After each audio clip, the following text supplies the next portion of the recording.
Bonjour, bienvenue à cette nouvelle édition du podcast Bulletin sportif, édition du 12 février 2024. Merci d'être avec nous. On commence ce podcast, cette édition, évidemment, avec l'ensemble, la tournée des nouvelles de la dernière semaine, les résultats, les performances.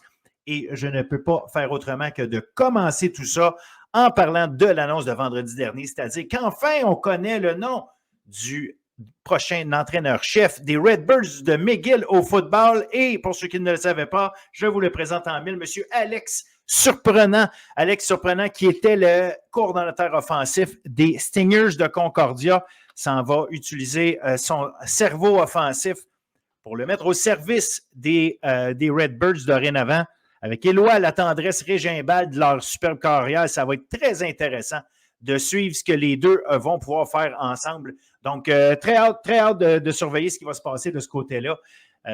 Écoutez, on va évidemment continuer de suivre parce qu'il reste à nommer les coordonnateurs offensifs, défensifs, un paquet de coachs qui vont probablement s'amener et qui sait peut-être évidemment des joueurs qui attendaient la nomination de cet entraîneur-là avant d'annoncer leur intention de joindre l'équipe des Redbirds. Donc voilà, belle nouvelle pour les Redbirds en espérant que ça va mettre la fondation à une nouvelle séquence de succès. On sait que ça fait longtemps que les Redbirds n'ont pas été parmi les équipes gagnantes, les équipes puissantes de cette ligue. Évidemment, les équipes puissantes de cette ligue, ce sont le Rouge et Or et les Carabins. Pas évident de percer tout ça, bien que les Stingers sont passés bien près l'an passé, avec notamment une très bonne défensive, une attaque intéressante. Fait que ça va être intéressant de voir comment, justement, cher monsieur Alex Surprenant va être capable de transposer ça chez les Rouges dorénavant à suivre. Volleyball, oui, j'embarque avec le volleyball. Je vous ai parlé donc du volleyball féminin toute la saison, à savoir que ça allait être serré. Eh bien, ça a beau avoir été très serré entre 6 équipes pour 4 places, mais en fin de semaine, malgré le fait qu'il reste 2 semaines au calendrier, en fin de semaine, on a réglé tout ça. On connaît les 4 équipes gagnantes, en fait, les 4 équipes qui vont être en éliminatoire. Ça commence par les Carabins de l'Université de Montréal. Une grosse victoire 3-0 contre l'UQAM qui éliminait l'UQAM. Puis c'est important parce que l'UQAM était championne en titre. Donc, franchement, un gros statement. Les Carabins qui sont extrêmement solides et celles que vous voyez actuellement. Olympe Desmet a été absolument formidable. Je vous montre à l'instant ce qu'elle a réussi à faire pour terminer le match. La bonne belle réception. C'est fait. Une passe en garde à... Oh! Quelle manière de mettre fin à un match avec un kill sur la ligne. Wow! Et voilà, c'est donc comme ça, effectivement, que c'est terminé le match entre les Carabins et les Citadins. Un gros kill de Olympe Desmet, toujours extrêmement puissante. Donc voilà, elle a mis le point final à ce match. Et bon, la saison de l'UQAM n'est pas terminée, mais leurs espoirs d'aller en éliminatoire et de gagner un 2e titre provincial consécutif, c'est terminé. Il est arrivé aussi la même chose du côté d'Ottawa. Ottawa aussi a été éliminé grâce à la victoire de McGill en 3 manches également. Donc, belle victoire de McGill. Charlène Robitaille et Victoria Iannotti, encore une fois, qui ont été excellentes. Grosse victoire pour elles, qui leur permet notamment de rester en position pour avoir une chance de finir première au classement cette saison, parce qu'il va y avoir un match en fin d'année entre Montréal et McGill. Si McGill l'emporte, McGill passe au premier rang devant Montréal. Donc, ça va être absolument à suivre d'ici la fin de l'année. Voilà, c'est ce qui fait le tour au niveau du volleyball féminin universitaire. Masculin, Sherbrooke, toujours parfait. 15-0, mais ça a été difficile. On a gagné notamment un match en 5 contre l'Université du Nouveau-Brunswick en fin de semaine. Sherbrooke a gagné ces deux matchs, 3-2, 3-1, mais l'Université du Nouveau-Brunswick qui fait du très bon boulot cette année, 3e au classement. Pendant ce temps-là, Laval a battu Montréal. Et là, ça fait en sorte que Montréal reçoit Dalhousie en fin de semaine prochaine. S'il fallait que Dalhousie élimine, ou en fait gagne ces 2 matchs contre Montréal en fin de semaine, c'est Dalhousie qui passerait en éliminatoire et les Carabins seraient éliminés. Une première en plus de 30 ans de voir les Carabins ne pas participer aux séries éliminatoires du volleyball masculin. Donc, ça va être à surveiller. de ce côté-là, la semaine prochaine, collégial, volleyball, collégial féminin, victoire de Garneau contre Jonquière, c'était probablement le plus gros match. Donc, ce qui fait en sorte que, parce qu'on le sait, il y a une seule équipe qui ne se rend pas au championnat provincial. André Laurando doit battre Édouard Montpetit pour se qualifier pour aller aux championnats provinciaux. Ce ne sera certainement pas une mince tâche pour le Boomerang, car Édouard Montpetit sont les premières au classement et elles doivent également espérer une défaite de Bois de Boulogne contre Garneau. La logique dirait que Garneau devrait l'emporter parce que Garneau est deuxième, Bois de Boulogne avant-dernière au classement. N'empêche, il faut jouer ces matchs-là, donc ça va être à suivre. Collégial masculin, sans surprise, Limoilou, 2 victoires contre Saint-Jean, ce qui fait en sorte que Saint-Jean et Saint-Jérôme vont devoir jouer un match barrage ou quart de finale, si vous voulez, entre les deux pour savoir laquelle de ces deux équipes va aller affronter Limoilou en demi-finale du championnat provincial. L'autre demi-finale sera entre Sherbrooke et Outaouais. Ça, ce sera assurément extrêmement intéressant à suivre. Très spectaculaire du volleyball de haut niveau qui se joue au niveau collégial. Hockey universitaire masculin. On a fini la saison régulière. Les Redbirds de McGill terminent premier au classement de l'OUA, 1 point devant l'UQTR.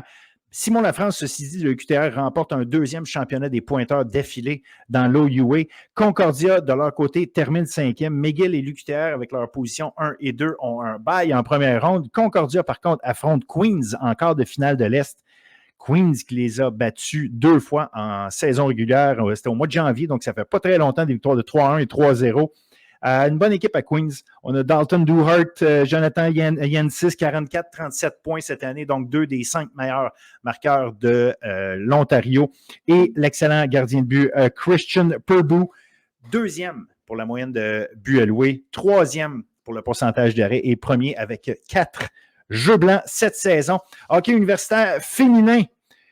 Concordia, 2 autres victoires, 5-2 contre Bishops, 4-1 contre Carleton. On est toujours parfait de ce côté-là. Bishops qui est allé remporter son match contre l'Université de Montréal, par contre 3-1, ce qui fait en sorte que c'est réglé. On sait, si en volleyball, on le sait en hockey féminin aussi, c'est réglé. On va avoir Concordia, Bishops, Montréal et Ottawa en éliminatoire. Donc voilà, c'est comme ça que ça se présente. Ceci dit, je veux quand même souligner la victoire de McGill contre Ottawa en prolongation. 3 buts de mis à Giles, dont celui en prolongation. Donc, félicitations à elle. Mais comme je vous dis, c'est malheureusement trop tard. Hockey collégial féminin. Victoire d'André Laurando, 1-0 contre Dawson. Je vous présente à l'instant le but de Béatrice Gauvin d'André Laurando qui a fait la différence au milieu de la 3e période.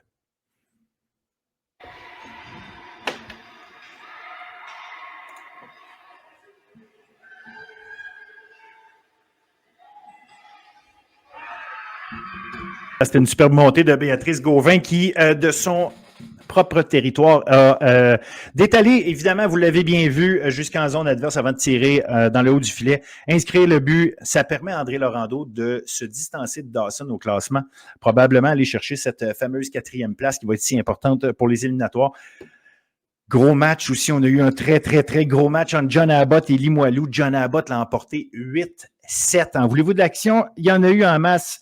Manon Lescodan, 3 buts, 3 passes. Sienna d'Alessandro, 2 buts, 4 passes. Jade Barbirati, 1 but, 4 passes. Le gros trio de John Abbott qui a frappé fort, mais il ne faudrait quand même pas passer sous silence l'excellente performance d'Alexandra Giguère du côté de Limoilou. 4 buts, 1 passe. Je vous présente tout de même le but de la victoire, celui de Manon Lescodan sur la passe de Jade Barbirati.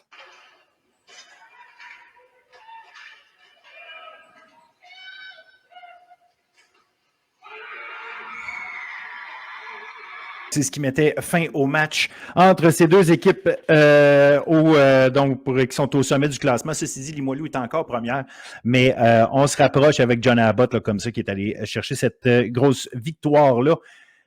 Collégial masculin, je vous parle peu de ça, mais je vous mentionne quand même les 2 victoires des Lions de Champlain-Saint-Laurent qui font en sorte qu'ils sont à un seul point de Tedford et du sommet du classement, mais je vous en parle peu tout simplement parce qu'on a un segment complet avec Tristan Mack et Denzel Carré-Guéa dans quelques secondes pour vous. En basketball, maintenant, basketball collégial masculin, Dawson Vanier Brébeuf, toujours toujours seul en tête au classement. Les équipes 1, 2, 3, je mentionne quand même. Pour Sherbrooke, Guillaume Saint-Pierre, 34 points dans la victoire contre Thetford. Et à Dawson, Christian Payawal, 30 points contre Montmorency dans la victoire collégiale féminin. Niadi Guérard de Sainte-Foy, 25 points contre Vanier et Catherine Oliver de Lennox, 20 points contre Trois-Rivières. Je vous partage à l'instant le classement du niveau collégial D1 féminin. C'est extrêmement serré, mais en même temps, ça vous donne une idée de comment ça se passe. Voici à l'écran, vous le voyez bien. Dawson, seul en tête, 15-1 dans la section A. Champlain-Saint-Lambert, Champlain-Lennoxville et Vanier, 9-7 les trois équipes. Mais une de ces trois équipes-là ne fera pas les séries parce que ce sont les trois premières de chacun des groupes. Et vous voyez ici, on a Montmorency et Trois-Rivières là, qui sont à 2-14-0-16. Mais les deux équipes s'affrontent deux fois dans les deux dernières semaines du calendrier, ce qui fait que si Trois-Rivières s'en va chercher ces deux matchs-là, Trois-Rivières va se classer pour les éliminatoires. On comprend bien que Saint-Jean et Sainte-Foy, dans leur cas, c'est chose faite. Alors voilà, universitaire, on continue le basket, évidemment, universitaire féminin. Laval, toujours 14 victoires, aucune défaite, 2 victoires contre McGill en fin de semaine. Côté UQAM et Concordia, on a séparé ça 1-1, 44 points en 2 matchs pour Frédeline Verrier dans la fin de semaine. Là, si l'UQAM veut conserver ses chances de passer et se rendre en éliminatoire, doit battre Bishops absolument dans une semaine et demie environ. l'UQAM doit battre Bishops, c'est absolument nécessaire. Chez les hommes, l'UQAM contre Concordia, 1-1, une victoire, une défaite. Laval-McGill, même chose, 1-1. Ceci étant dit, les 4 équipes qui sont classées pour les éliminatoires, c'est connu. Ça va être l'UQAM, Concordia, Bishops et Laval. Il reste à déterminer entre l'UQAM et Concordia qui aura le dessus. Comme je vous l'ai dit, on a séparé les deux matchs en fin de semaine. Si Concordia, ou en fait, peu importe, le Concordia ou l'UQAM l'emporte, l'équipe qui va gagner ce dernier match entre les deux va être sacrée championne du calendrier régulier. Je termine tout ça en vous parlant de badminton. Non, je ne le fais jamais, mais en fin de semaine, on avait le championnat provincial universitaire de badminton 7 contre 7 chez les femmes. McGill l'a emporté en grande finale 3-2 au deuxième match de double en 3 manches. C'est comme ça que McGill a battu l'Université de Montréal chez les femmes. Et chez les hommes, il est arrivé exactement le même scénario pour les Carabins de l'Université de Montréal qui se sont inclinés. Cette fois, au lieu de ce soit contre McGill, c'était contre l'UQAM. On a attendu au deuxième match de double la finale. Ça s'est rendu en 3 manches et victoire de l'UQAM 3-2. Donc, McGill et l'UQAM champions à 7 contre 7. Autant chez les hommes que chez les femmes. Dans quelques semaines, on aura les championnats mixtes. Donc, ce sera aussi à suivre comme le reste. Alors voilà, fait que sur ce, je vous souhaite une bonne fin d'émission. Je vous répète, on a un segment hockey collégial avec Denzel et Tristan.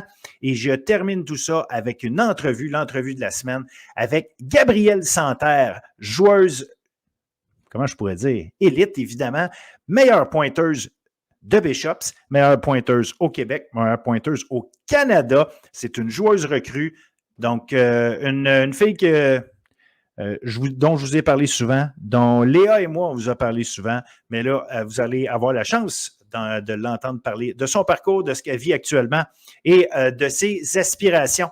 Alors, restez avec nous. Merci.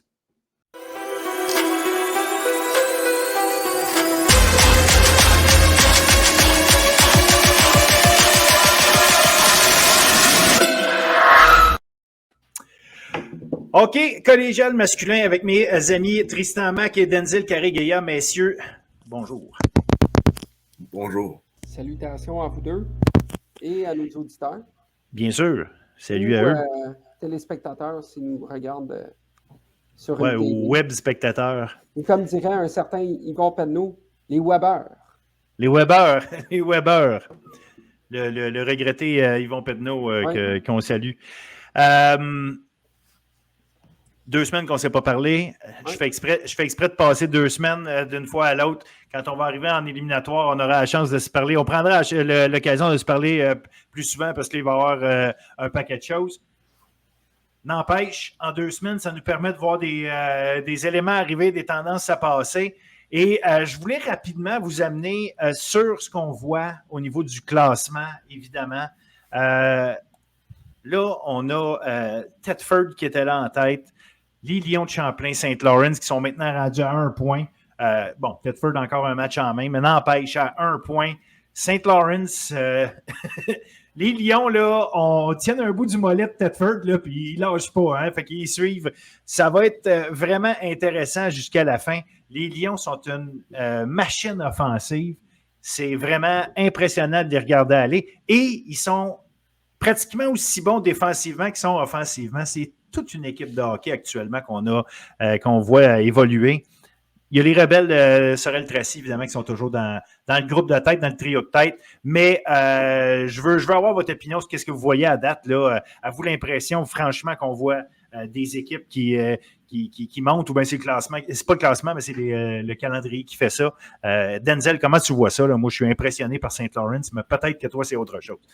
Honnêtement, j'ai été très, très surpris de voir encore une fois que Thetford échappe un match, ce qui permet aux Lions de maintenant se rapprocher un peu plus. Saint-Laurent qui a été en mesure de quand même se défaire des rebelles cette fin de semaine sans Benjamin Chabot qui a été rappelé par les Olympiques de Gatineau pour un programme double face à l'Océanique de Rimouski.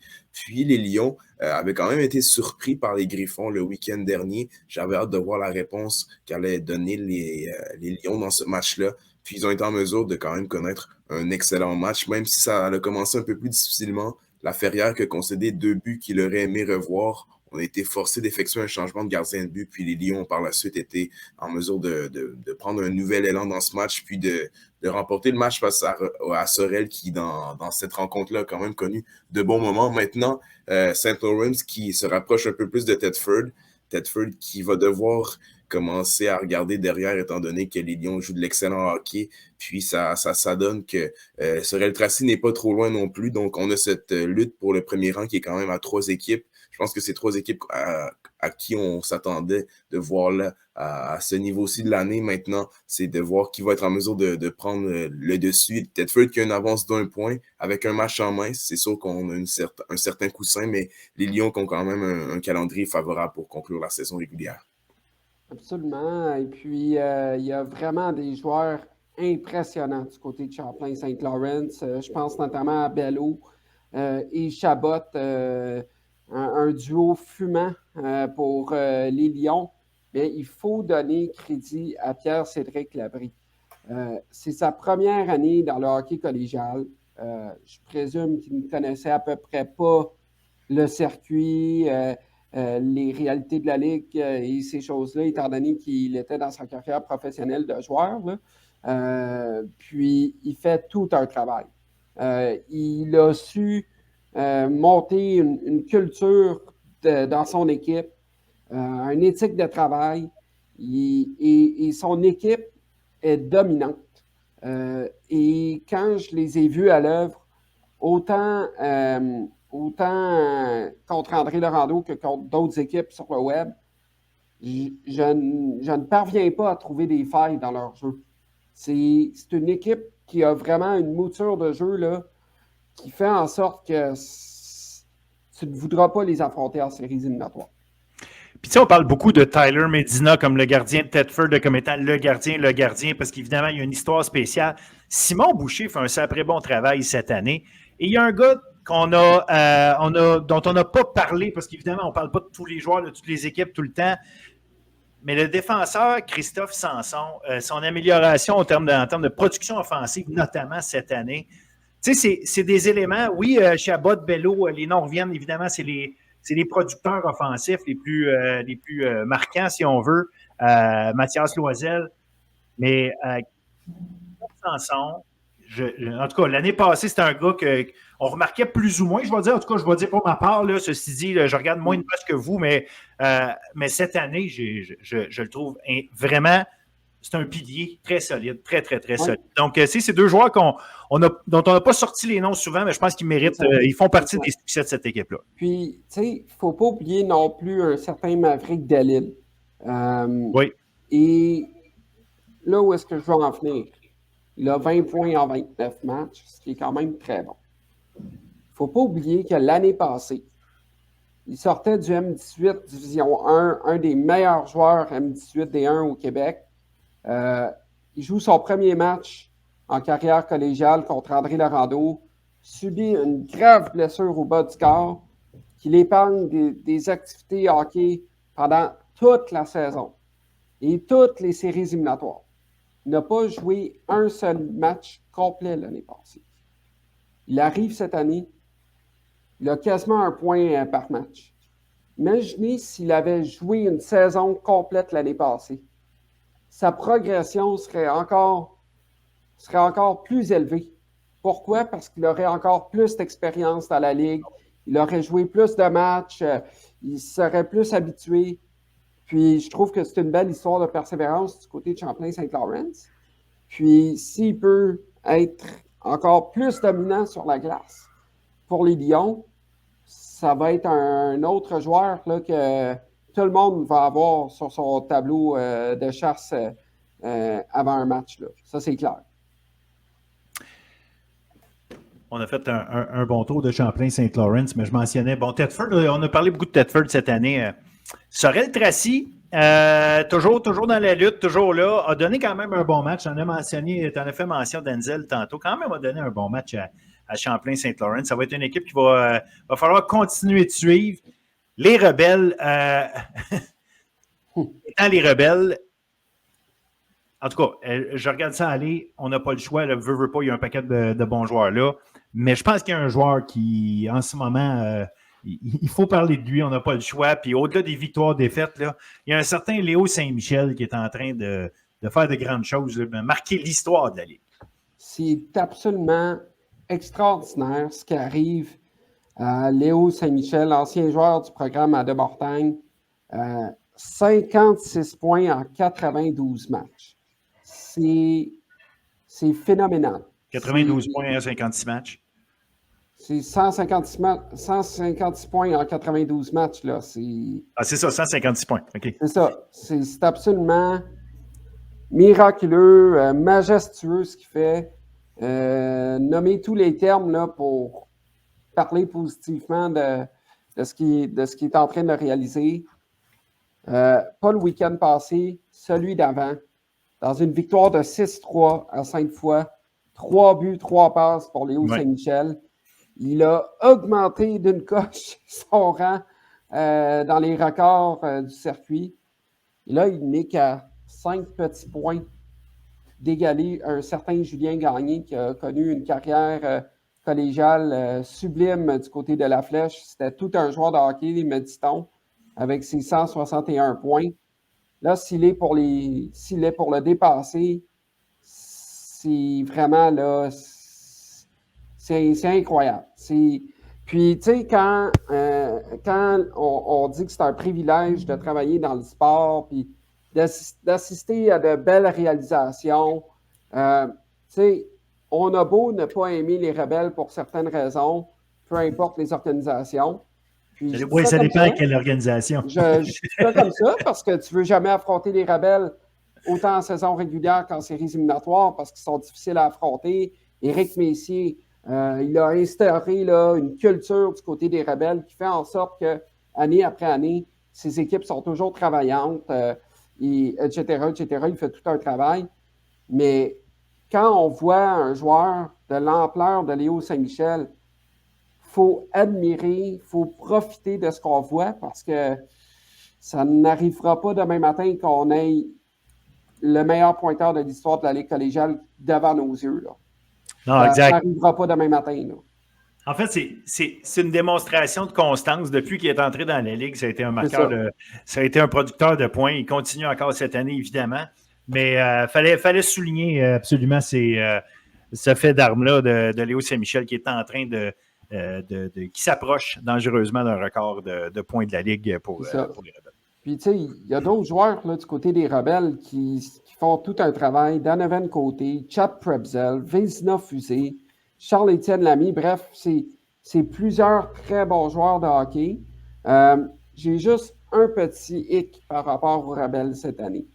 Ils n'ont que 4 recrues actuellement. Dumoulin, avec 3 autres joueurs. Là, j'essaie de Félix Goulet, Justin Roux, puis bref, ils en ont seulement 4. Jules Lampron. Jules Lampron, c'est ça. Puis, tu sais, je ne veux pas leur souhaiter de malheur, mais advenant le cas qu'il y ait ou autre, j'ai peur qu'il y ait un manque de profondeur. Ben, effectivement, ça peut être un enjeu, mais pour l'instant, touche du bois ou de la mélamine ou tout ce que vous avez pas loin. Mais on va espérer effectivement que ce ne soit pas un problème pour eux autres. Mais bref, les Rebelles toujours dans la course. On a un autre groupe là avec les Génois d'Alma, le Boomerang d'André Laurando, les Dragons de la Flèche, 37-35 points autour de ça, excusez-moi. On va se battre pour la... En tout cas, de la manière dont ça se passe, la saison, il reste encore bien des choses à se passer, mais quand même, on se bat pour la 4e place, cette fameuse 4e place-là, qui donnerait un bail en première ronde. Donc, Alma, André Laurando, La Flèche, André Laurando qui est allé échapper un match contre Abitibi-Témiscamingue la fin de semaine, pas cette fin de semaine, oui, l'autre d'avant, a perdu 5-1 contre Thetford. Donc, on dirait qu'on est dans une période un peu plus de en dents de scie, façon de parler pour André Laurando dernièrement. Oui, on peut dire en dents de scie, un peu d'indiscipline, certains aspects du plan de match qui ne sont pas nécessairement bien appliqués. Cependant, dans le match contre les Filons du Cégep de Thetford, le Boomerang était en contrôle jusqu'à ce que les Filons marquent leur 3e but. Il y a eu certaines situations qui sont arrivées là, pendant le match. Tyler Medina, en 2e période, a été tout simplement fumant. En 3e aussi, il a effectué des arrêts clés sur lesquels le Boomerang aurait pu marquer des buts pour se rapprocher au pointage, pour resserrer le tableau indicateur. Et en 3e période, avant le 3e but, bon, c'est des situations qui peuvent arriver n'importe quand. Maverick Thibert, en désavantage numérique, qui perd son bâton, ou bref, il l'a échappé, en tout cas, il n'avait plus son bâton dans les mains, peu importe la manière. Et un des joueurs des Filons avait tassé le bâton de Maverick en dehors de la zone défensive du Boomerang, qui était dans son territoire en désavantage numérique. Il n'y a pas eu de 2 minutes et les Filons ont marqué un but. Puis, c'est une histoire du passé, c'est correct. Donnons le crédit aux Filons du Cégep de Thetford Mines qui ont joué une très bonne rencontre, mais qui dit qu'un avantage numérique à ce moment-là n'aurait peut-être pas ou aurait peut-être sauvé la donne pour le Boomerang. On ne le saura jamais. C'est des petites situations comme ça, des fois, qui peuvent arriver dans les matchs. Ça se passe tellement rapidement, mais il faut donner crédit aux Filons. Vincent Boulet, 3 buts cette fin de semaine contre le Boomerang. Tout un match. Tyler Medina qui a effectué des arrêts clés, qui vraiment là, est en train de marquer la Ligue cette année. Pas de doute. On a parlé souvent de Tyler. Hein. Et ici, on a un trophée Calder dans le circuit. Il y a un trophée Vizina. On peut déjà mettre le nom de Tyler Medina à côté. Sans l'ombre d'un doute. C'est la surprise de l'année cette année. Exact. Puis d'ailleurs, ceux qui n'ont pas vu, qui auraient raté l'entrevue que j'ai faite avec lui il y a 2 ou 3 semaines. Bref, allez sur la page YouTube de Bulletin Sportif. Vous allez pouvoir la retrouver.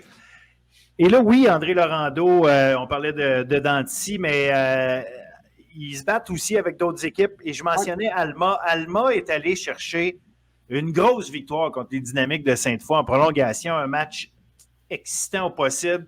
Fini 7-6 en prolongation. C'était 6-4 à la fin de la 2e pour Sainte-Foy. Et les 3 derniers buts, vous comprendrez bien, qui ont évidemment été inscrits par Alma.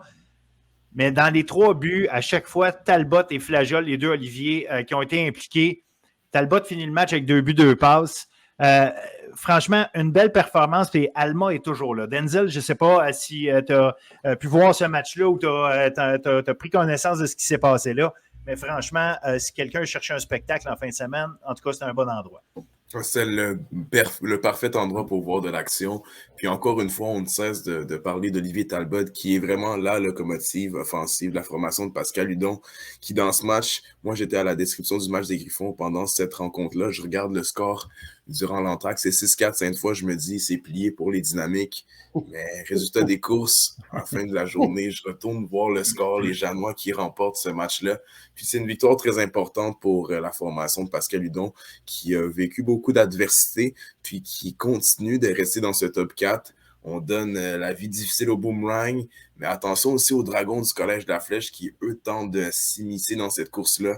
Ils ont été en mesure d'aller chercher 5 victoires consécutives avant ce week-end. C'est un peu plus difficile pour la formation non pas de Pascal Hudon, mais de M. Dumont, qui a connu 2 défaites cette semaine. Mais les Dragons sont vraiment, eux aussi, au cœur de cette lutte-là pour le 4e rang. C'est pas une formation que nécessairement je voyais aussi haut. Mais on a la chance d'avoir un certain Alexis Houle qui, l'année passée, évoluait avec les Vulcains du cégep de Victoriaville dans Division 2. Cette année, il est vraiment le meneur offensif de la formation de la Flèche. Puis, il est en mesure d'être un joueur qui est en mesure de produire points par match dans le circuit collégial Division 1. On a la chance d'avoir un Gélina qui est encore en forme devant le filet avec la perte de Cournoyer. Donc, pour moi, les Janois, le Boomerang et les Dragons vont se donner une chaude lutte là, pour ce 4e rang qui donne un laissez-passer pour le premier tour des séries éliminatoires. Mais ça devrait être la lutte qu'il faudra aussi surveiller. On a beaucoup parlé des équipes en tête, mais La Flèche et André Laurando, tout comme Alma, vont être des formations à surveiller pour le restant de la saison. Puis, il ne faut pas oublier non plus, là, en fin de semaine, André Laurando qui joue contre les Janois d'Alma samedi. Je m'attends à un très bon match. C'est souvent des bons duels entre Pascal Hudon et Alexandre Ardenneau, 2 entraîneurs qui se respectent beaucoup, qui ont connu du succès dans cette ligue-là et qui connaissent très bien le circuit. C'est sûr et certain qu'ils ne vont pas vouloir se donner la vie facile, d'autant plus que le bris d'égalité est égal 1-1 entre le Boomerang et les Janois. C'est le type de match qu'aucune des 2 équipes ne pourra échapper. Parce qu'à la fin de la saison, là, quand on va se mettre à regarder le classement, qui se situe où, etc., advenant le cas que le Boomerang perde cette fin de semaine et finisse 5e par 1-2 points en arrière d'Alma, on va pouvoir dire que ce match-là contre Alma a fait mal. Ah, ben oui, mais ça, c'est effectivement. Dépendamment des résultats. Puis une chose est certaine, le Boomerang ne voudra pas que la défaite en Abitibi fasse effet sur son classement général actuellement. Là. Ben, exact. Puis moi, il y a une équipe que je surveille qui joue très bien. 5 victoires ces 6 derniers matchs. Et surprenamment, gagne contre Thetford, mais a perdu contre Saint-Laurent. Mais bon, si la logique était restée la même, on pourrait dire 5-6 pareil. C'est Saint-Hyacinthe qui est quand même à 31 points en 30 matchs. Comme je dis, dans une bonne séquence actuellement, à 4 points derrière La Flèche et André Laurando. Donc, Saint-Hyacinthe, Champlain-Lennox, 2 équipes là, qui sont actuellement 7e, 8e. Peut-être risque de rester là. Mais ça reste que c'est des équipes intéressantes qui sont capables, on l'a vu tout le long de l'année, capables de gagner des matchs. Mais si Saint-Hyacinthe est vraiment parti sur une belle lancée, qui continue comme ça, parce qu'on marque des buts, on est capable de faire des bonnes choses de ce côté-là. Franchement, j'aime bien ce que je vois de Saint-Hyacinthe. Comme je dis, là, la victoire, évidemment, en fin de semaine contre Thetford a été plus marquante, là, je dirais. Je ne sais pas si c'est parce qu'ils voulaient vraiment se relever de cette défaite-là contre Saint-Laurent. Mais quand même, généralement, là, depuis 3 semaines environ, là, ça fonctionne très bien pour les lauréats. Oui, puis quand je regarde le classement des pointeurs du côté des lauréats, là, 29 points Nathan Rhodes, 26 points Kevin André Blanchette, 23 points Olivier Beaupré. Ce sont 3 joueurs qui évoluaient dans le Division 2 dans le passé. Mais moi, ce que je trouve intéressant aussi, là, quand je vois ça, c'est qu'il n'y a pas un très grand écart entre les meilleurs pointeurs chez les lauréats et peut-être les joueurs milieu de peloton. Ça veut dire que Gabriel Doyon, là, il brasse la soupe, il roule son banc, il y a des joueurs qui jouent, tout le monde a un rôle. Honnêtement, je pense que c'est le type d'équipe qui pourrait rendre la vie difficile à certaines formations en séries éliminatoires. Effectivement. On a parlé... Vas-y, Denzel.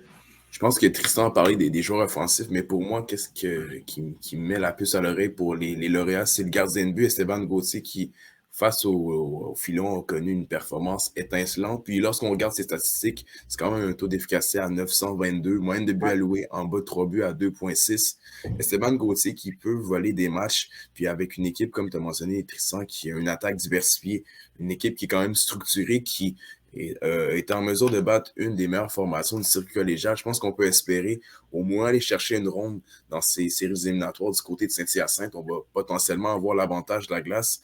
Puis si on est en mesure de vraiment continuer sur notre lancée pour conclure la saison régulière, ça serait intéressant étant donné qu'on va jouer contre des équipes comme l'Outaouais, ça va être des matchs intéressants. On va vouloir venger notre défaite en début d'année. Donc, Saint-Hyacinthe qui est bien parti, puis avec un Esteban Gauthier qui multiplie les exploits devant le filet de la formation de Gabriel Doyon, on peut espérer quelque chose de bien du côté des lauréats.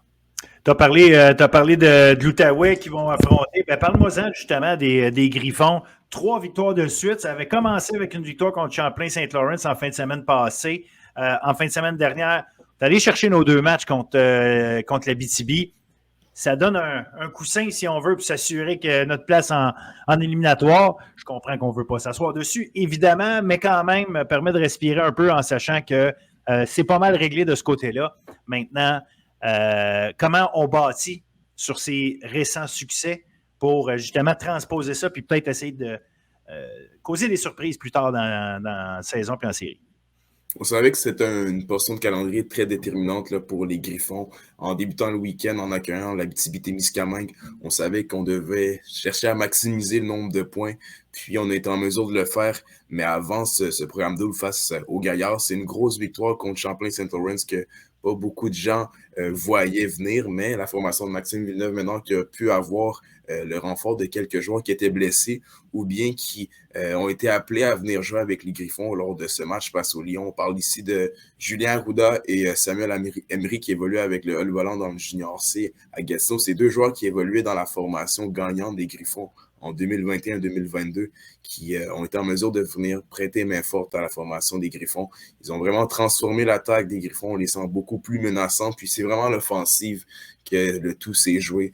Dans ce programme double face aux Gaillards, on est en mesure de finalement inscrire beaucoup de buts. C'est quand même 2 victoires avec 6 buts inscrits. On parle d'une performance de Justin Julien de 6 points lors du match de samedi. Quand même 4 buts, 2 passes. Puis le lendemain, il est en mesure d'aller chercher une autre mention d'assistance. Donc, le réveil de l'attaque a grandement aidé l'Outaouais. Maintenant, je pense qu'il faut aussi donner beaucoup de crédit à l'avantage numérique. 5-6 face à l'Abitibi-Témiscamingue. Le groupe d'entraîneurs effectue du gros travail. Puis j'en parlais avec l'assistant entraîneur Yann Neveu. C'est une situation qu'on voulait le plus exploiter. Ça a été un peu plus difficile avec le nombre de blessures, des joueurs offensifs qui étaient absents comme le capitaine Mathis Paris qui manque grandement à son équipe, Pierre-Olivier Gagnon, le seul joueur de 20 ans de l'équipe qui est toujours absent. Donc, on a tenté de brasser les cartes, puis on a finalement été en mesure de récolter qu'est-ce qu'on a semé face à l'Abitibi-Témiscamingue, qui aura quand même connu un week-end intéressant. On marque le premier but dimanche, mais l'avantage numérique des Griffons est venu inscrire 3 buts consécutifs, puis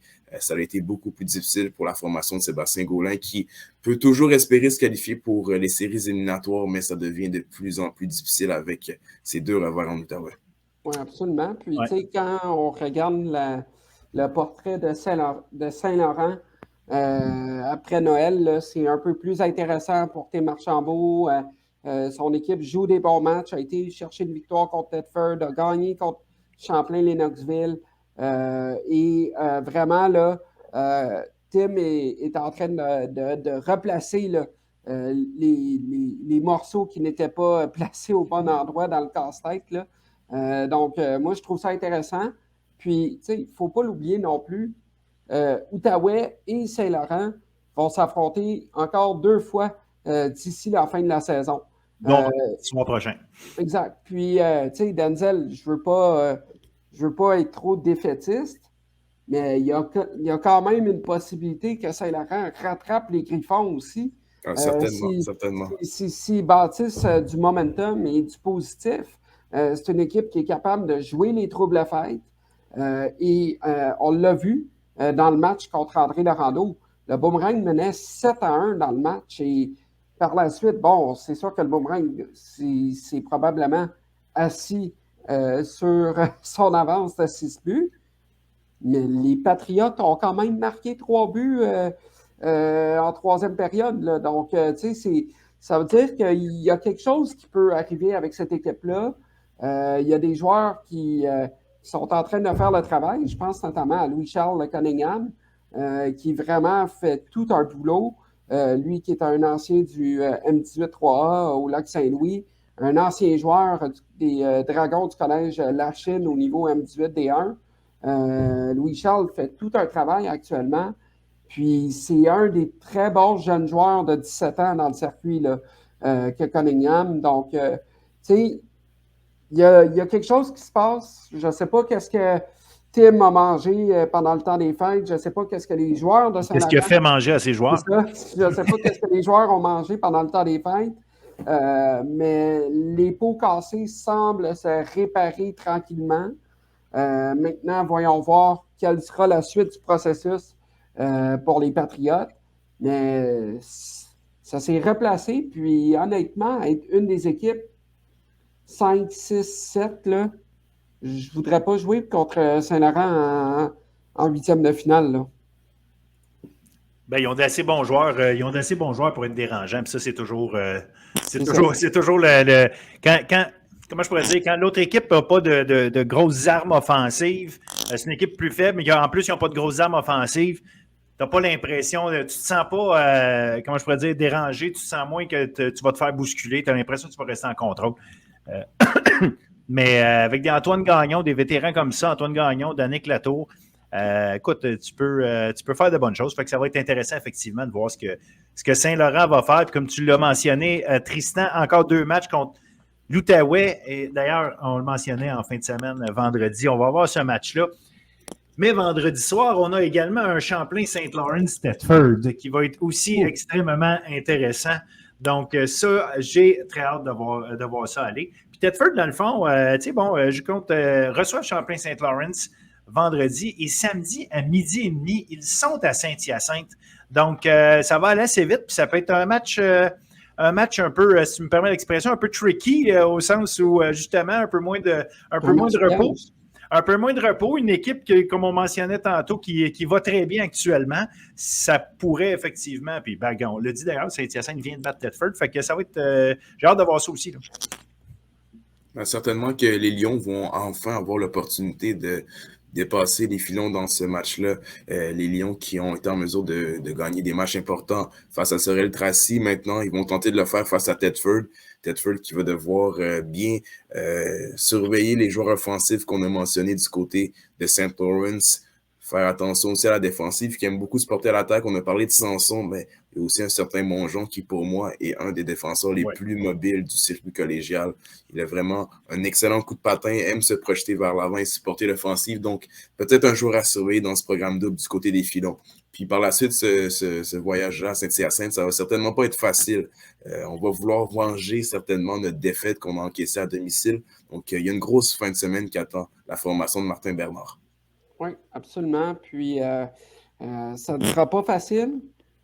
Puis, je pense que ça va être un des moments où est-ce que les filons vont devoir bâtir un peu dans l'adversité. Là. On sait, là, cette équipe-là n'a jamais perdu 2 matchs consécutifs de toute l'année.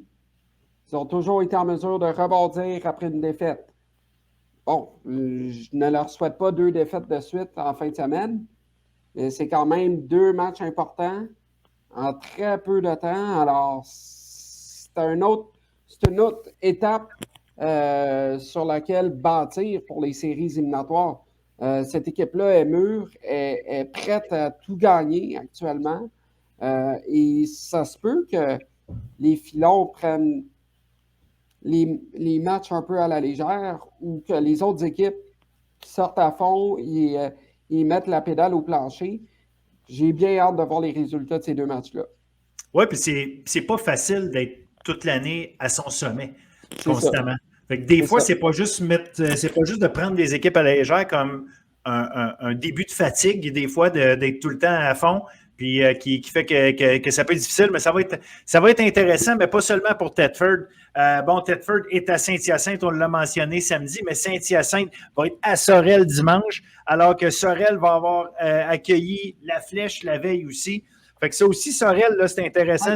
C'est des matchs qui sont très prenables en temps normal, effectivement, mais ça reste des équipes qui font très bien actuellement contre eux. Donc, non, ça va être, personnellement, là, ça va être surveillé, là, ces 3-4 matchs-là. Je pense qu'il y a des choses intéressantes qui vont ressortir au sens où il y a peut-être comment je pourrais dire, des indices pour la suite avec ça. C'est ça. Puis, tu sais, la principale beauté de la Ligue collégiale est que si ton équipe ne travaille pas, elle ne gagnera pas. Ah, ça, c'est sûr. Et il n'y a pas de match facile. Non. Autant contre des équipes de bas de classement que milieu de peloton, que les premiers rangs, il n'y a aucun match facile. Puis je peux vous confirmer que le fameux point de presse de Guy Carbonneau après une défaite à Détroit là, peut s'appliquer à bien des équipes après leur défaite cette année, là. Absolument, puis tu l'as dit, c'est une des beautés de cette ligue-là. Il y a beaucoup d'équipes, de un. Moi, j'adore le fait qu'il y a une ligue, il y a beaucoup d'équipes, ce qui fait qu'on a plein de sortes d'équipes, plein de sortes de jeux. Et tu as des équipes peut-être de haut de classement qui affrontent des équipes qui semblent de bas de classement, mais qui ont des styles de jeu plus difficiles. Ça crée beaucoup d'histoires, ça crée beaucoup d'éléments à constamment surveiller, à être sur nos gardes, à se dire que ça se passe pas uniquement sur papier, ça se passe sur la glace, puis c'est pas pour rien. Donc, écoutez, on s'attend encore une fois à du beau hockey à fin de semaine. On a encore beaucoup de hockey. Il reste à peu près, grosso modo, 7, 8, 9 matchs là, aux équipes. Donc, écoutez, un fin de calendrier à surveiller. On se reparle dans 2 semaines. Merci beaucoup, messieurs. Puis dans 2 semaines, on va avoir un portrait encore plus proche, très, très proche de la réalité des séries. Donc, j'ai bien hâte d'en rediscuter avec vous autres, messieurs. Absolument. Au plaisir.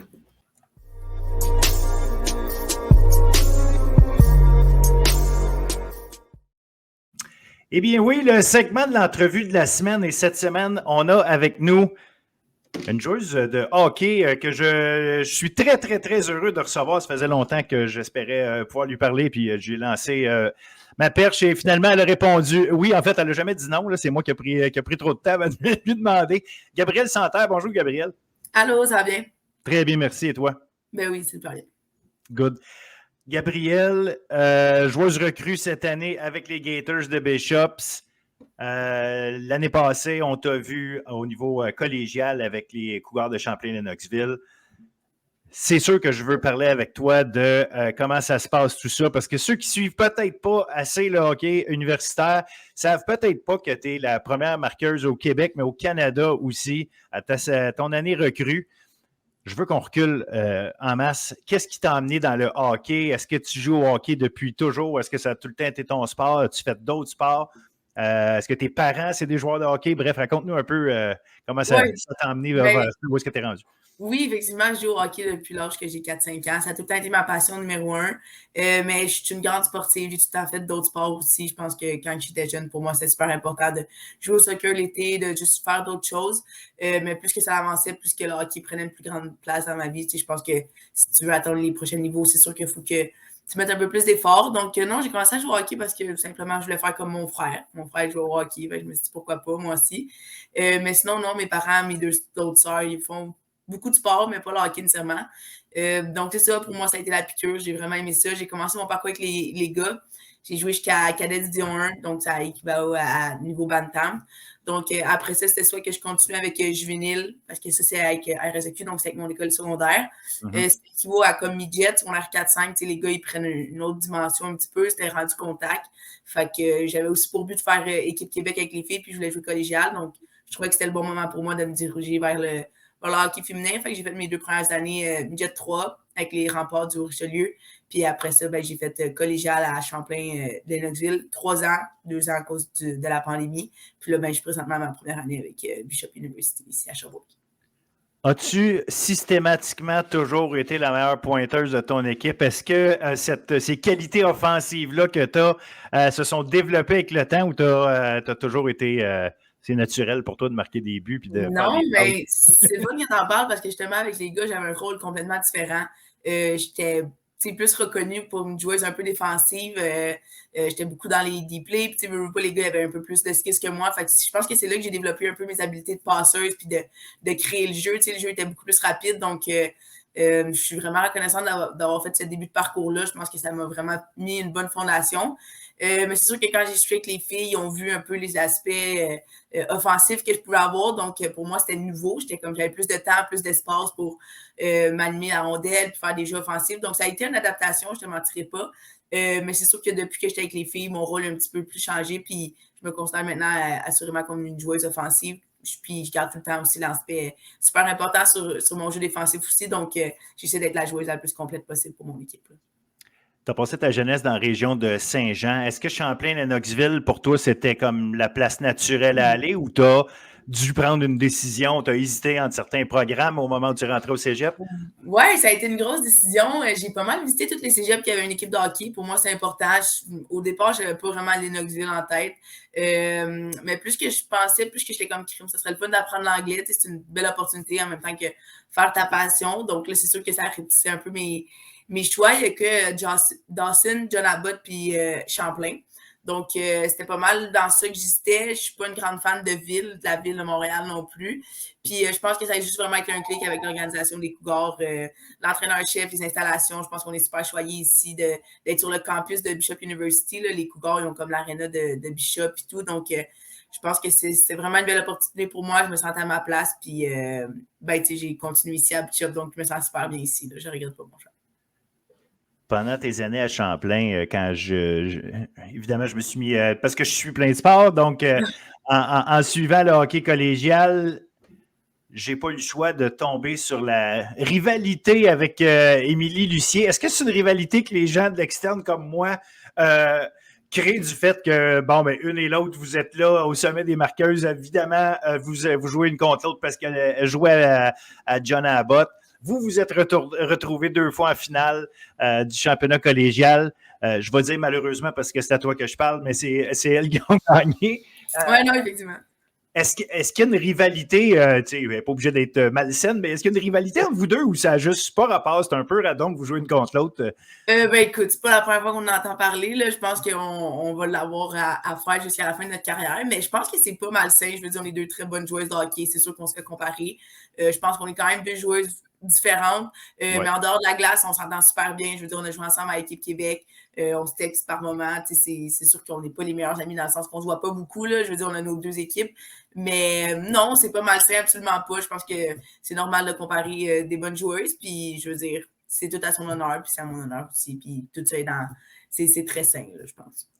Ben, tant mieux. Mais en même temps, il y a quelque chose de spécial parce que souvent, les très, très bonnes joueuses longuent vers les États-Unis quand vient le temps d'aller choisir leur programme universitaire. Et peut-être que c'est un autre élément qui fait qu'on va vous continuer de vous comparer, c'est que les deux vous avez été les 2 en même temps au collège, les 2 en même temps les premières au classement des pointeuses, mais les 2, vous avez décidé de rester ici. Elle, à Concordia aujourd'hui, toi, à Bishop, évidemment, je ne veux pas te parler à sa place. Qu'est-ce qui a fait que toi, dans ton cas, tu as voulu justement continuer? Évidemment, il y a l'histoire du campus. Là, je comprends que Champlain-Lennoxville, Bishop, c'est une chose. Mais à la base, là, est-ce qu'il y avait quand même une intention d'aller aux États-Unis? Ça a-tu fait partie de tes réflexions? Comment ça s'est passé, tout ça? Oui, bien assurément. Ça n'a jamais été quelque chose que, quand j'étais jeune, je veux vraiment aller aux États-Unis, je veux poursuivre mon rêve. Il y en a que c'est vraiment comme leur rêve depuis qu'ils sont jeunes. C'était pas mon cas, mais par contre, je me suis pas fermé les portes. Je suis allée visiter des universités anglophones. Je suis allée à Clarkson University, Colgate University. Je te mentirais pas que c'est assez impressionnant, je pense, ces installations là-bas. Tu vas un week-end là-bas pour visiter et tu étais super bien accueilli. C'est vraiment impressionnant. Donc, quand je suis revenue de ces visites-là, mon petit cœur, c'était sûr qu'il allait là. Je pense que j'étais assez épanouie par tout ce que j'avais vu. Mais par contre, quand j'ai laissé la poussière tomber puis j'ai repensé à un peu tous les points pour, les points contre, je pense que pour moi, il y a beaucoup plus que le hockey dans la vie. Je pense que de rester proche de ma famille, c'était super important. Je crois de plus en plus au réseau ici qu'on a au Québec, au Canada même. Je pense que le 10 ans, c'était peut-être différent. Le hockey se développait beaucoup plus. Puis je pense que le niveau de jeu était beaucoup meilleur aux États-Unis. Par contre, cette année, puis même dans les années récentes, je pense que c'est plus vraiment le cas. Pour moi, je crois beaucoup ici au réseau québécois. Donc, je me suis dit que j'allais participer à ça. Effectivement, Émilie Lucier a fait la même chose. J'étais contente. C'est sûr que c'est le fun de voir les bonnes joueuses rester au Québec. Mais pour ma part, c'était vraiment de rester proche de ma famille. Je croyais vraiment au développement que je pouvais avoir ici. Puis j'ai suivi mes valeurs puis mon cœur. Puis ça me disait de rester ici. Et là, vous avez un beau programme. Quand tu as voulu rentrer à Bishops, bon, c'était Dominique Desmarais à ce moment-là qui était le coach. Il a quitté. C'est Valérie Bois qui a repris. Est-ce que toi, tu avais déjà des relations avec Valérie Bois par rapport à ça? Est-ce qu'à un moment donné, tu as remis en question ta décision de rester à Bishops versus aller ailleurs, pas nécessairement aux États-Unis, mais d'aller ailleurs au Québec? Ce changement d'entraîneur-là, y a-t-il un impact là, dans ta réflexion à un moment donné? Ben, c'est sûr que ça a été une surprise pour moi. Tu sais, Dom Desmarais, il me connaît depuis que j'étais jeune. Quand je jouais cadet avec les gars, c'est lui qui m'a vu. C'est lui qui m'a recruté à Champlain. Après ça, il est quitté pour justement bâtir le programme de Bishop. C'est lui qui m'a recruté à Bishop. Donc, c'est sûr que j'avais une petite relation avec lui. Par contre, j'ai pas fait ma décision uniquement pour lui en allant à Bishop. Tu sais, je croyais à ce programme-là. J'aimais le défi de justement bâtir un programme puis de l'amener au top. Donc, c'est sûr que ça a été une surprise, oui, mais j'ai tout de suite pris le temps d'apprendre à connaître Valérie puis d'apprendre un peu son parcours. Tu sais, je la connaissais pas super avant. Puis je peux te dire que je suis vraiment pas déçue de la décision que j'ai faite. Là. Et là, vous avez une sacrée belle saison. Deuxième au classement. Vous avez encore battu en fin de semaine les Carabins, une victoire de 3-1. Par contre, il y a toujours cette fameuse équipe de Concordia qu'on est fiers d'eux autres quand on regarde l'extérieur. On dit « Wow, quelle grande équipe! Aucune défaite cette année, saison formidable, zone de profondeur. » Qu'est-ce que c'est d'être l'équipe qui est juste derrière, mais tu sais, c'est quoi, là? Il faut essayer de trouver le truc pour finir par les battre parce que vous ne pouvez pas vous dire d'avance, bon, mais tant pis qu'ils gagnent. Puis, fait que, tu sais, puis la saison est très loin d'être finie. Il y a encore du championnat provincial à aller chercher, ultimement une place au championnat canadien. C'est quoi votre perspective, justement, vous autres? Ben, parle-moi de ta saison à date, globalement, mais les fameuses Stingers, là, comment on les prend? Oui, ben c'est sûr que personnellement, puis collectivement, on a eu une super de belle saison. Je pense qu'au-delà des attentes de tout le monde, moi, je pense que quand j'ai signé à Bishop, je savais que ça allait être un processus. Je savais que j'embarquais dans un programme qui était relativement jeune comparé aux autres, mais c'était le défi qui me challengeait, c'est ça qui venait me chercher. Donc, je pense que ça allait un peu plus vite qu'on l'espérait, mais tant mieux, c'est vraiment le fun. Puis c'est sûr que pour revenir à Concordia, je pense que tu l'as bien mentionné, c'est une équipe qui est extrêmement complète, ils ont beaucoup de profondeur, énormément de talent. Donc, c'est sûr qu'on prend nos chances. Je veux dire, on a eu des games quand même assez serrés aussi. Mais par contre, il faut vraiment que tous nos pions soient alignés à la bonne place si on veut réussir à battre cette équipe-là parce qu'ils n'ont pas beaucoup de maillons faibles, si je peux dire. Mais je crois que ça joue sur la glace. Puis comme tu as dit, c'est loin d'être fini. Et là, tu as établi une superbe cohésion, complicité avec Maude Pépin notamment, parce qu'il y a même eu un article dans le journal, je pense que c'est cette semaine, qui paraissait justement parlant de vous deux, puis du fait que vous amassez des points en quantité industrielle. Je pourrais ajouter Nelly Vigneault-Sargent avec ça aussi, en plus, qui est la 3e pointeuse de la Ligue, 4e en fait. Là. Vous êtes 3 des 4 premières. Ouais. Évidemment, la 4e du Quatuor étant Émilie Lucier. Ça, ce qui est une autre affaire quand même, 2 recrues parmi le top, encore une fois. Est-ce que tu t'attendais, c'est dur à dire, là, mais est-ce que est-ce qu'il y avait des joueurs que tu voyais quand tu es rentré à Bishops, des joueurs que tu dis, OK, elle, j'aimerais jouer avec elle, son style fit avec moi ou quoi, ou tu n'avais juste pas d'appréhension, tu dis, ils m'utiliseront bien ou ils m'utiliseront, puis je vais m'arranger. Mais tu sais, des fois, il y a du monde, tu dis, il me semble que ce serait le fun de jouer avec elle. Comment tu voyais ça? Ben, un peu les deux, honnêtement. C'est sûr qu'il y avait des filles qui, quand j'étais allée pratiquer, j'étais comme un crime. Je voyais du potentiel, puis c'est sûr que j'aurais pas été dans une équipe parce que je vois pas vraiment de complicité ou quelque chose comme ça va ensemble. Mais en même temps, je faisais vraiment confiance au coach. Moi, je signais là vraiment pour le défi de bâtir un programme puis de l'amener à un autre niveau. Je savais qu'on était en de très bonnes mains avec le coaching staff et l'organisation. Donc, c'est sûr que mon but, c'est d'amener ce programme-là à un autre niveau puis de développer des complicités. Bien évidemment, dès le début de la saison, moi puis Maud, ça a cliqué. Je pense que c'est une marqueuse naturelle. Puis de mon côté, j'adore créer les jeux, j'adore rendre mes coéquipières meilleures. Donc, je pense qu'on se complète super bien, assez où se mettre devant le but. Puis moi, j'adore la fider. Puis on a du fun ensemble. Je pense que c'est le plus important. Puis ça paraît sur la glace. Là. Tu dis avoir du fun. As-tu du fun à l'université? Attends, y a-tu eu un gros changement? Y a-tu de l'adaptation? Parce que c'est pas juste évidemment hockey, on parle de hockey, on parle de sport, mais l'adaptation, veut pas, tu as des nouveaux cours, tu as des nouveaux horaires, il y a des choses qui changent un peu. à quel point, justement, l'adaptation a été facile pour toi. Puis est-ce que le hockey a facilité cette adaptation-là? Ben oui, assurément. Je pense que, tu sais, en premier lieu, le fait de faire ta passion avec un groupe de filles, puis que tu vas à tes cours, tu connais tout le temps un peu des filles, ça facilite le tout, puis ça rend le tout un peu plus le fun. Mais non, je pense que ça s'est super bien passé. Tu sais, le fait que je restais un peu sur le même campus, j'ai resté dans le même appartement. Je pense qu'il y avait ce côté-là familier qui m'a aidé. Mais non, j'en parle à plusieurs monde. Je pense que c'est de loin l'année la plus le fun pour moi au hockey. Je pense que j'ai eu une autre petite dose de passion. Je sais pas, je pense qu'universitaire, tout monde d'un cas, je pense qu'on est plus entouré, on a plus de temps de glace, ben pas de temps de glace, mais de temps libre, je peux dire, pour se développer. Puis je pense qu'une joueuse qui veut donner meilleur, ben c'est juste ça qu'elle souhaite. Fait que j'ai eu un autre petit étincelle de passion, je peux dire, cette année, puis je suis juste reconnaissante, puis je profite de chaque moment pour me développer, puis aussi pour créer des souvenirs avec mes coéquipiers. Là, la Ligue universitaire, bon, vous êtes un beau groupe de 6 équipes, mais ça va retomber à 4 parce que les 2 équipes ontariennes retournent en Ontario l'an prochain. Est-ce que c'est quelque chose qui t'inquiète? Comment tu vois ça, toi? Comment tu entrevois cette réalité-là qui est quand même, on va se le dire, un peu spéciale, le fait de jouer une Ligue universitaire, mais à seulement 4 équipes? Ouais, mais je pense pas que ça m'inquiète. C'est sûr que je te commenterai pas que je trouve ça décevant. C'est sûr que j'ai été déçue quand j'ai appris cette ligue-là, cette nouvelle-là. Mais je pense que j'ai confiance aux personnes qui sont dans cette organisation-là, qui est dans cette ligue-là. Je pense que personne souhaite jouer à 4 équipes. Là. Je pense pas que c'est super viable à long terme pour une ligue. Donc, j'ai confiance qu'il va y avoir des solutions, des options, peut-être d'aller jouer un peu plus en marketing ou de faire des showcases ou quelque chose comme ça. Donc, en autant qu'on ait un nombre de matchs quand même assez le fun puis qu'on peut se développer puis qu'effectivement, on ne prenne pas juste les 3 mêmes équipes. Sauf que c'est des choses qui sont hors de mon contrôle en ce moment. Je laisse ça gérer aux personnes qui ont plus de contrôle que moi. Je me concentre sur ce que je peux faire puis j'espère vraiment qu'ils vont trouver une solution assez rapidement.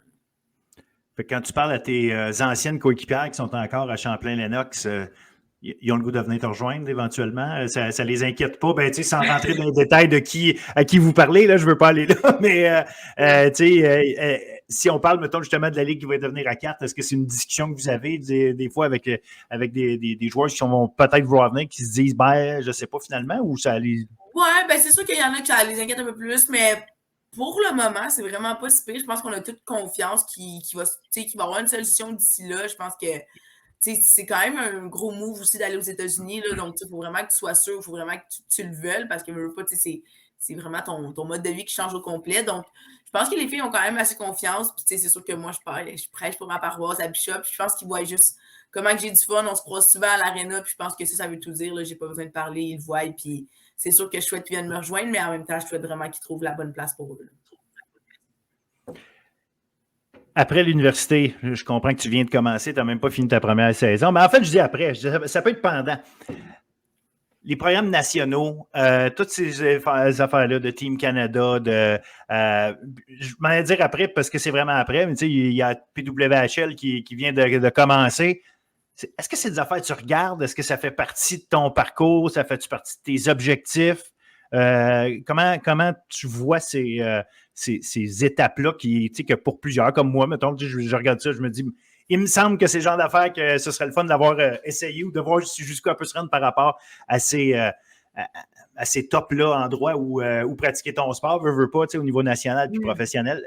Comment tu entrevois ce bout-là? Ben oui, assurément que c'est des buts pour moi depuis que je suis jeune, de faire partie de l'équipe canadienne, c'est clairement un rêve. C'est sûr qu'avant, je mettais beaucoup d'emphase là-dessus, vu qu'il n'y avait pas vraiment de ligue professionnelle. Donc, la seule manière de pouvoir jouer au hockey après l'université, c'était de faire partie de l'équipe nationale. Donc, c'était vraiment mon seul et unique but. Mais là, avec le développement de la nouvelle ligue, c'est sûr que c'est un autre objectif pour moi. C'est une source de motivation vraiment. Comme tu dis, je suis encore jeune, je me concentre une année à la fois, puis je fais mon possible pour cette année puis pour les autres années. Mais c'est sûr que c'est une motivation pour moi dans le futur. Je pense que c'est quelque chose qui pourrait être atteignable. Puis je vais continuer de travailler fort, c'est sûr. Mais oui, c'est sûr que j'aimerais ça éventuellement soit faire partie de l'équipe nationale ou d'avoir la chance de jouer professionnel.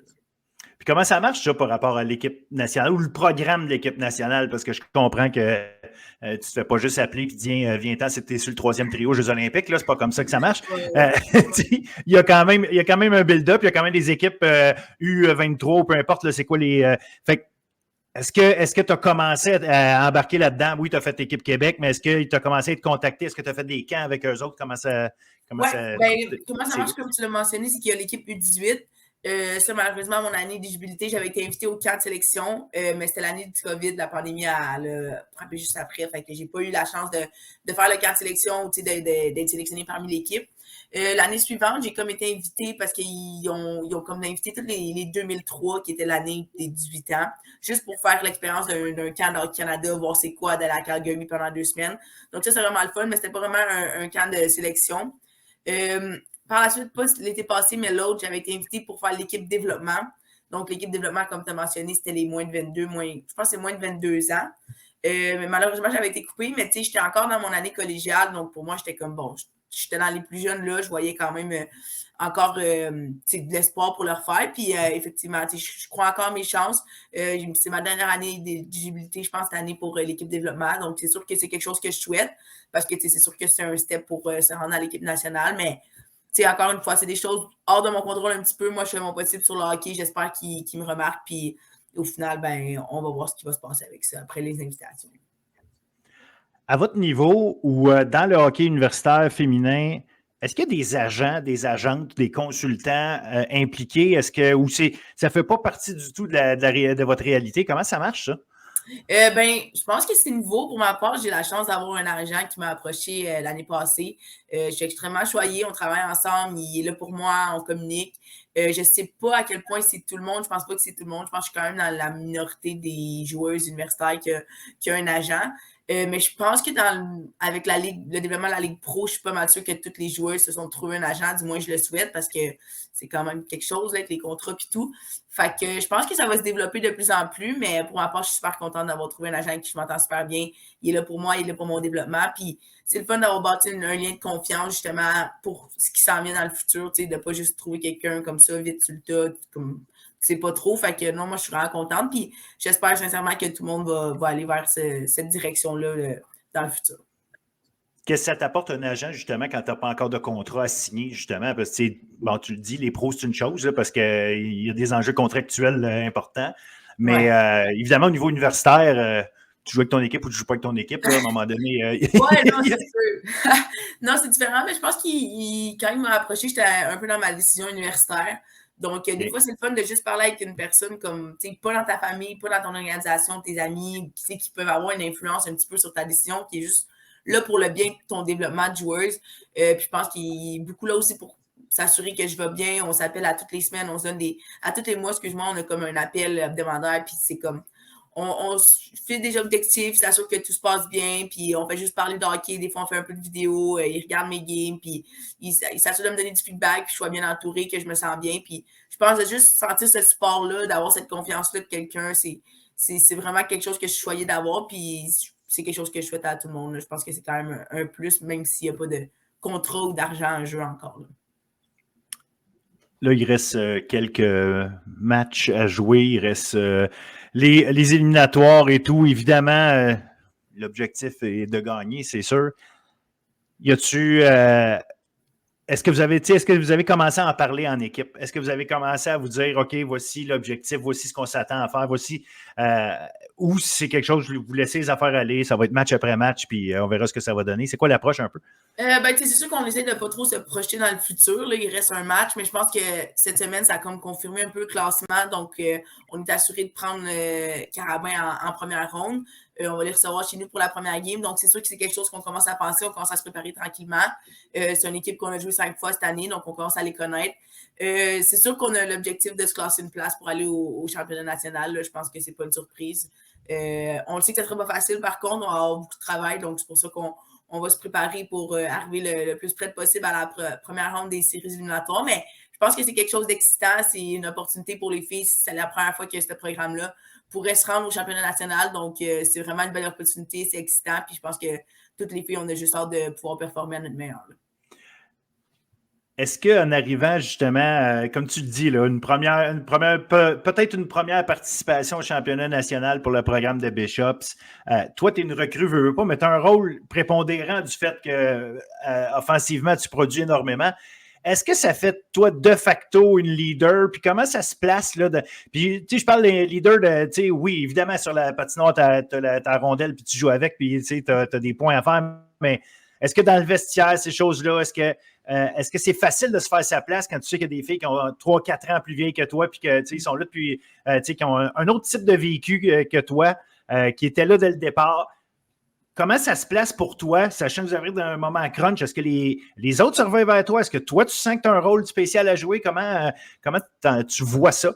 C'est une bonne question. C'est sûr que je te dirais qu'en début d'année, j'étais plus observatrice un petit peu. Tu arrives première année, puis comme tu l'as mentionné, universitaire, tu as des filles 3, 4, puis même 5 ans plus vieilles que toi. Donc, j'arrivais vraiment dans l'optique d'observer puis d'apprendre. Par contre, du leadership, je pense que c'est quelque chose que j'ai en moi. J'ai été comme capitaine dans mes 2 années avec Champlain. J'avais été capitaine aussi à ma dernière année midget, puis j'avais été aussi assistante. Donc, ça faisait un bout de temps que j'avais un rôle de leadership dans mon équipe. Donc, tu sais, l'être ou pas, c'est quelque chose que j'ai en moi. Fait que c'est sûr que après les fêtes, tu sais, pour moi, c'est la saison importante, elle commence un petit peu. Là. Je pense que tu vois l'arrivée des séries éliminatoires, les matchs commencent à être plus importants. Tu veux te classer une place au classement de la Ligue. Donc, c'est sûr que j'ai laissé un peu plus ça naturellement à moi, prendre le dessus, tu sais, sans trop l'en faire. Il y a des leaders exceptionnels dans mon équipe sur qui j'ai la chance d'apprendre aussi encore, mais j'essaie de les aider. Puis, juste en étant moi-même, je pense que j'ai mon impact dans cette équipe-là. Oui, sur la glace, mais hors glace, j'essaie aussi de motiver les filles, de garder cet aspect positif, puis de faire mon possible. Mais comme j'ai dit, je pense que c'est quelque chose que j'ai naturellement à moi. Quand les moments sont grands, quand c'est des grosses games, je pense que c'est là que j'aime parler, j'aime influencer les coéquipiers vers le mieux en espérant que ça les aide et que ça amène l'équipe vers le succès. Bien, on va te le souhaiter. Écoute, je vais te souhaiter du succès. Continue d'avoir du fun. Ça, c'est toujours des belles phrases à entendre parce que ça reste le principal malgré tout. Écoute, oui, have fun. Espérons que vous allez avoir des beaux succès. On va continuer de vous suivre. Gabriel Santerre, giga merci d'avoir accepté de faire l'entrevue avec nous. J'espère que ça va donner envie aux gens à qui on parle de toi depuis longtemps d'au moins voir jouer un match. Parce que franchement, ça vaut vraiment le déplacement. Donc, Gabriel, merci encore. Bonne chance puis bonne fin de saison. Merci beaucoup.